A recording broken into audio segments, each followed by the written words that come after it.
toward their teen years at full tilt.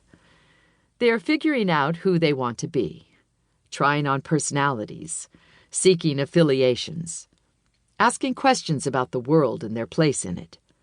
Their vitality and sense of urgency warm us like the rays of the sun. As middle school teachers, our students make our work feel vital and urgent, too. As much as teenagers crave independence and agency, they still want adults who see them and make them feel safe. When they feel safe with you, they are all in. But it takes time to earn their trust. After spending almost half their lives to this point in school, many have become jaded.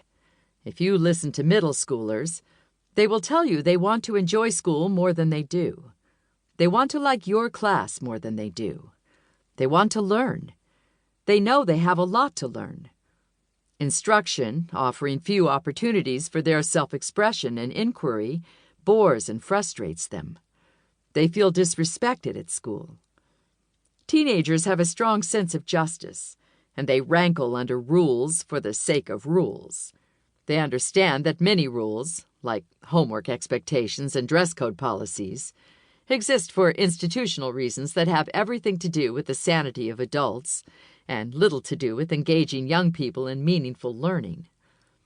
We worry so much about what kids might do that we don't let them show us what they can do. I think the best teachers respect kids. Listening to Pernille Ripp's work shows me how much respect and admiration she has for her students. She has high expectations for them, but she also sees them as people with unique needs and interests. She's a master kid watcher and reflective practitioner, two skills vital to long-term success as a teacher.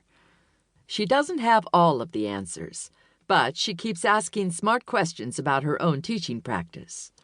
Above all, she shares some of the same qualities with her students that make this life stage so fascinating and challenging. She shares their enthusiasm and their constant disequilibrium. She shares their strength and their vulnerability. Pernille's passion for children's learning and the value of teachers runs through every blog post she writes and every lesson she teaches. Her enthusiasm for language and its power flows from her and undoubtedly influences her students' perceptions of English class. She knows books and media, but she never lets her opinions or value systems override her students' interests and need for agency.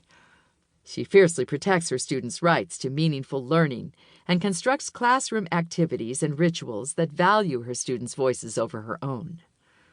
She loves our profession, but she doesn't cut teachers any slack, even herself. She pushes us to question traditional practices that limit students' reading and writing lives while continuously reminding us of the importance of our work. One of the qualities I most appreciate about Pernille is her reckless bravery. She takes chances. She writes incendiary things on her blog that push people. She gets on fire about things. She's upset about the state of literacy education in many classrooms, and she wants us to be upset about it, too. She knows that our students cannot wait for us to get it right. She's all in with her students, and that requires taking risks that may not pay off in the end. Better to try and fail than to teach the same way for the next 30 years and never grow. It is said that we learn as much from our mistakes as our successes. I would contend we learn more.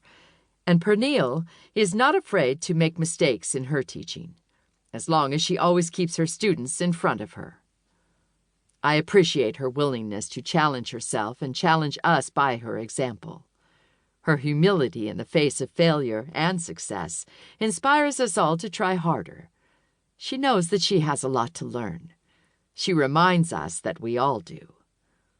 Like all of us, Pernille stands on the shoulders of greatness. The influential middle school researchers and teacher leaders like John Guthrie, Ernest Morrell, Kate Roberts, and Chris Lehman, Nancy Atwell, Kylene Beers, and many others who have asked important questions about adolescent literacy and learning. Throughout Pernille's interactions with her students, you'll see an organic community built on a foundation of best practices.